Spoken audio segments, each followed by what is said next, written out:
సంక్రాంతికి జీతం బోనస్ ఇస్తా అన్నారు, ఇంకా ఇలేదా? ఇచ్చారు. బోనస్ లో 10,000 వాడుకున్నా, ఓ 2 రోజుల తర్వాత తెచ్చిస్తా. ఏం ఖర్చులు ఉంటాయి నీకి? నేను నెక్లెస్ కొనుక్కోవాలి, రేపట్లోపు తెచ్చి. నాన్న లోపలికి రండి. నాన్న ఎలా ఉంది నాన్న మీ ఆరోగ్యం?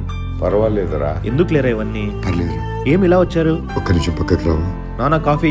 నాన్నకు సర్జరీ చేయాలన్నారా, దానికోసం డబ్బు అప్పడిగాను, కానీ మెడిసిన్స్ కి బ్లడ్ టెస్ట్ కి 10,000 ఖర్చు అవుతుందంట. నువ్వేమైనా అడ్జస్ట్ చేయగలవా? వెంటనే ఏవండి ఇచ్చేస్తాను.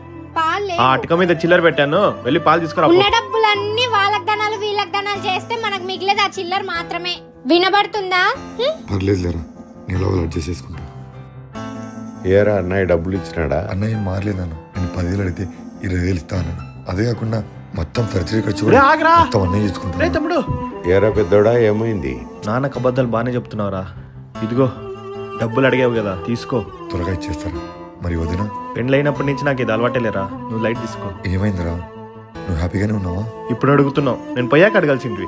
ఇప్పుడే పెళ్ళొద్దునా అంటే ఇన్నాడా? ఈయనే మహాన్ భావుడు. ఈయన ఆయన కుటుంబం అంతా సేరి ఒక మంచి సంబంధం చూసి నన్ను పెళ్లి చేసి సాగుతారు. పెళ్ళిడు వచ్చిన అబ్బాయి అమ్మాయిని చాలా రోజులు ఇంట్లో పెట్టుకునేది మంచిది కాదురా. అందుకే అన్నయ్య నాన్నకు నేను పెళ్లి చేసుకుని చెప్తున్నా. పెళ్లి చేసుకోదనట్లేదు. పెళ్లి చేసుకోకపోతే పక్కింటోడు ఏమంటాడు, ఎదిరింటోడు ఏమంటాడు అని ఆలోచించద్దు. నువ్వు ఎప్పుడైతే పెళ్లికి రెడీ అవుతావో అప్పుడే పెళ్లి చేసుకో.